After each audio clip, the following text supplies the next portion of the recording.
The Kingdom of the Missing Spark. The wind on Mount Tempest didn't just howl, it pressed. It felt thick, like a solid, woolly thing pushing against Pikachu's small yellow body. He dug his claws into the damp, pliable looking stone of the summit, his fur matted with a cold, clinging mist. Below him, the world was a swirl of angry, bruised clouds, a churning sea of gray and indigo. They rumbled, vibrating deep in Pikachu's chest, a familiar promise of power. But the promise was empty. The skies were dark, stormy, and thick with the smell of ozone, yet they were silent. Wrong. The lightning was missing. Pikachu's own cheeks felt just as hollow. He tried to summon a spark, a tiny crack of comfort, but only a pathetic zzz died in the damp air. This was why he was here. This was the wrongness that had crept over the world for 3 full moons. He was worried. The fear was a cold stone in his belly, heavy and real. His friends were below, in the forests and valleys, feeling their own connection to the sky fade. The Magnemite were listless, drifting aimlessly. The Voltorb sat dormant, like painted red and white rocks. Even the mighty Zapdos, once rumored to live in the hearts of Thunderheads, had not been seen. But as he looked up, the worry had to make room for something else. Bravery. It was a small, stubborn ember, but it was his. It was the only thing that had pushed him up this treacherous clay-like mountain, and it was the only thing keeping him from running as he stared at the sight above. The storm clouds were a ceiling, but there was a hole torn in their center. Through it, peeking out like a separate impossible sky, was a city of light. It wasn't a city of stone or steel, it was a kingdom of clouds, glowing with a soft, internal luminescence. And it was alive. As he watched, the clouds shifted, their edges coalescing into familiar, majestic forms. He saw a great glowing bird with a wingspan that brushed the edges of the rift. He saw a prowling feline shape, all condensed light and patient power. He saw serpentine forms slithering through towers of mist. It was a menagerie of light, a silent, glowing kingdom of animal shapes floating in the heavens. Pikachu's heart hammered against his ribs. The clouds below were dark and empty. The kingdom above was bright and full, and somewhere between them the lightning, world spark, had been lost. It had started subtly. A tingling sense of loss. Pikachu had been chasing a mischievous eye-palm through the Viridian treetops when he'd first felt it. He'd leaped from a branch, preparing to launch a playful thundershock to tag the eye-palm. And nothing, just a weak fizzle. His cheeks had tingled, but the spark hadn't come. He'd blamed the humidity. Then the rain came, and the thunder, and the world waited for the brilliant, cleansing flash of a bolt. It never arrived. The storm was just noise and water.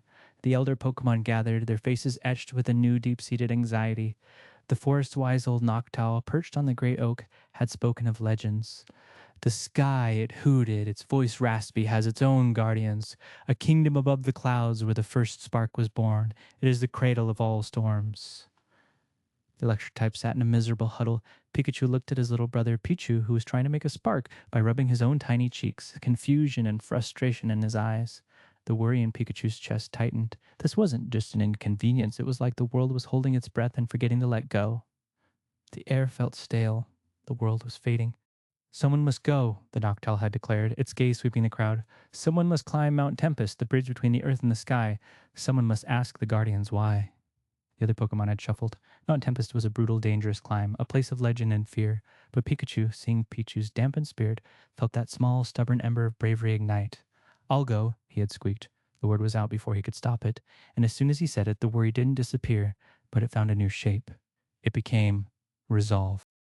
He would be brave because his family needed him to be. He would climb the mountain and ask the clouds themselves where the lightning had gone. The base of Mount Tempest felt like stepping into another world.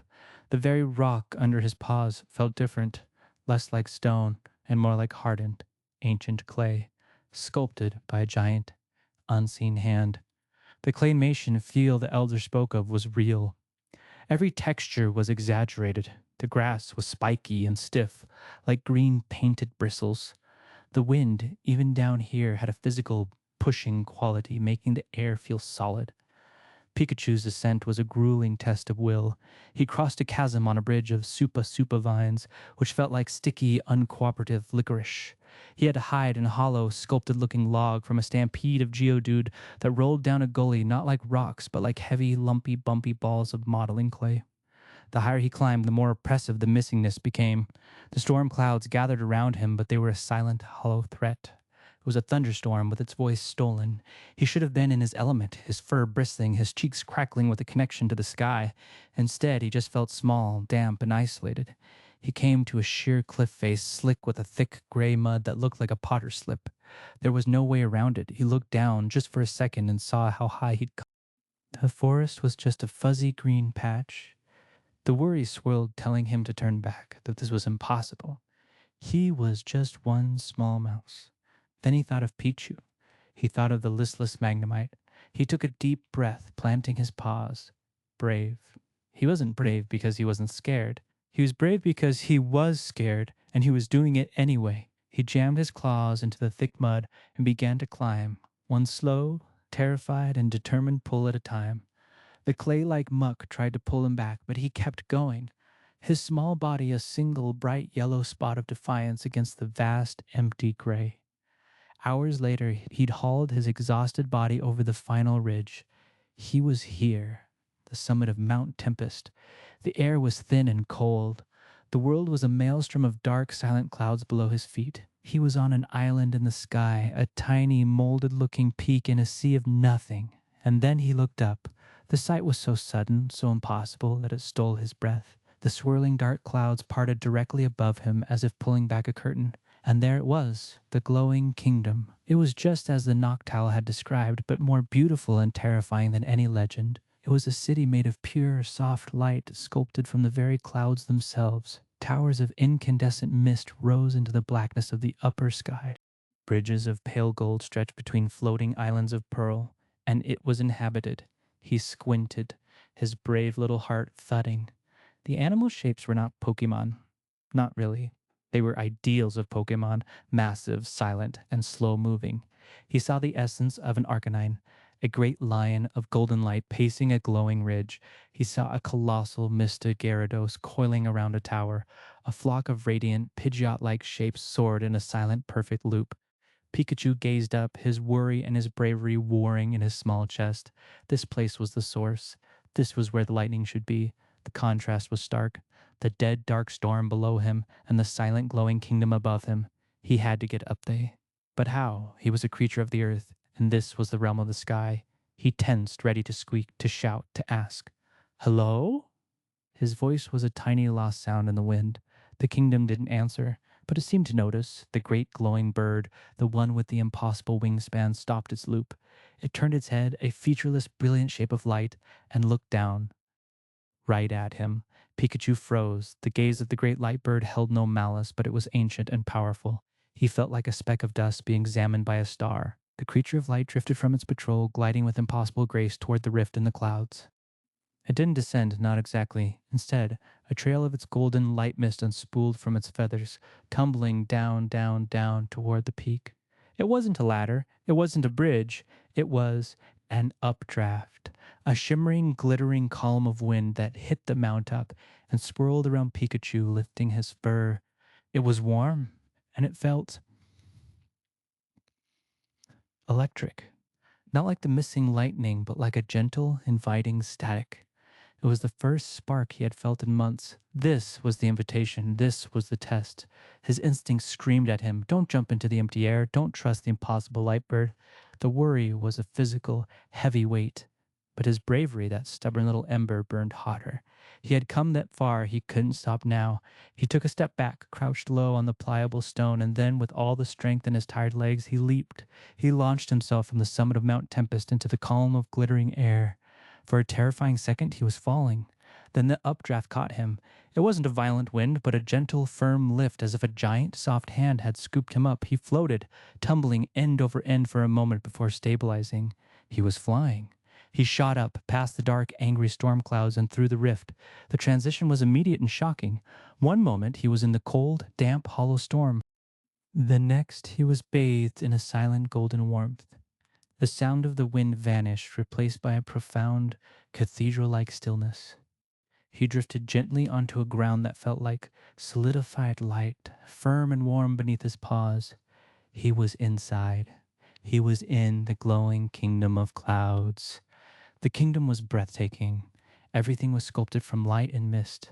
The ground beneath his feet was a solid glowing cloud, and the air hummed with a quiet, dormant power. But it was the silence that was most unsettling. The great animal shapes moved around him, but their feet made no sound.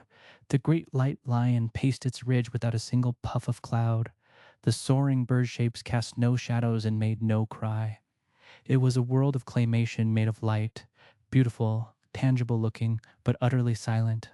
It was a museum of what Pokemon were, not what they did. Pikachu, his worry returning, padded softly through the glowing streets. Hello? He called out again. His voice was jarringly loud in the stillness. The light animals didn't react. They were on set paths, like intricate ancient machines, performing the same majestic silent loops. He walked past a shape that looked like a great, glowing Snorlax, sleeping on a bed of mist, its light chest not even rising or falling. This wasn't a kingdom, it was a memorial. He felt a pull, a subtle tug on his fur, like static. It wasn't coming from the animal shapes, but from the center of the Cloud City. A great, tiered temple, brighter than all the rest, rose into the dark above. This had to be the place. His bravery pushing him forward, he ran. He ran through the silent, glowing streets, past the beautiful, empty animal shapes, toward the heart of the kingdom and the heart of the problem. The temple was vast. As Pikachu entered, the light grew softer, more concentrated. He found himself in a massive circular chamber. The walls were made of swirling, solidified mist, and floating in the very center, suspended in the air by invisible forces, was an object that made Pikachu gasp. It was a crystal. A massive, flawlessly formed crystal, easily the size of an onyx, and it was shaped like a lightning bolt. Or, more accurately, it was shaped like the source of all lightning bolts. It should have been blinding. It should have been crackling with enough power to singe his fur from the doorway. But it was dark. It was a dull, smoky quartz, its edges lifeless. This was it. This was the heart of the storms, the cradle of the spark that the Noctowl had spoken of.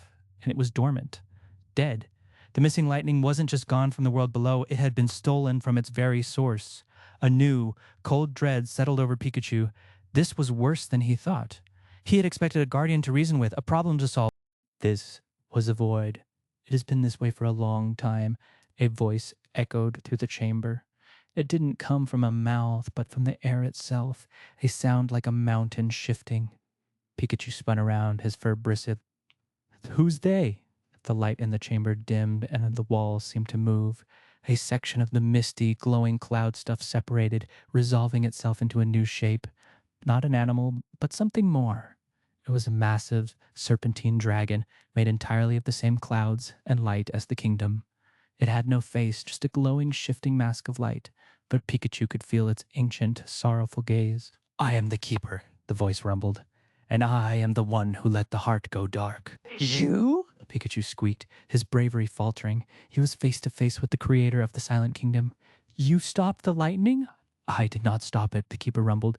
I hoarded it. I watched the world below. I watched it grow, watched your kind and the other kind build your strange hard nests of stone and light. I saw the darkness in them, the noise, the anger.